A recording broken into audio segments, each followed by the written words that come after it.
The Timeslip of Versailles.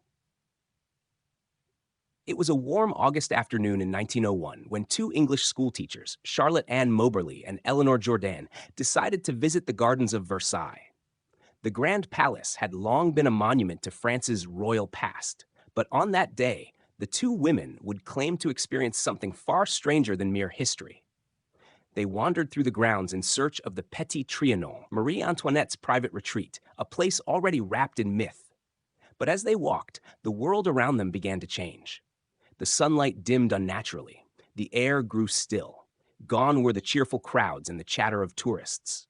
In their place, a heavy silence descended, broken only by the rustling of leaves.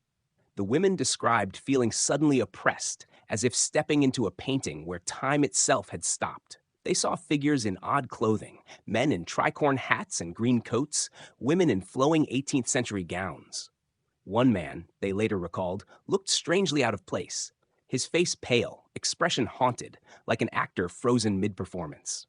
When they reached the Petit Trianon, they saw a woman sketching quietly near the terrace. Her dress was old-fashioned, her hair styled high. Moberly would later insist that this was none other than Marie Antoinette herself, calmly drawing in her garden, unaware that two strangers from another century were watching. The moment passed quickly. A modern guide appeared.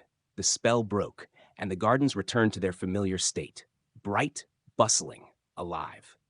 But the women left unsettled, convinced they had stumbled into another time. Back in England, they compared notes separately and were astonished to find their memories matched in detail. The same people, the same atmosphere, the same overwhelming sense of being watched. Years later, they published their account in a book titled An Adventure, using pseudonyms to protect their reputations. It caused a sensation. Some believed they had encountered ghosts. Others claimed a time slip, a moment when history folds back on itself and two eras briefly collide. Skeptics argued it was imagination, coincidence, or the power of suggestion.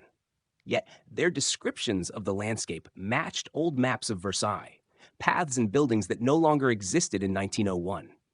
For those who believe, it remains one of the most compelling accounts of time distortion ever recorded. For others, it's a parable about how memory and mystery intertwine.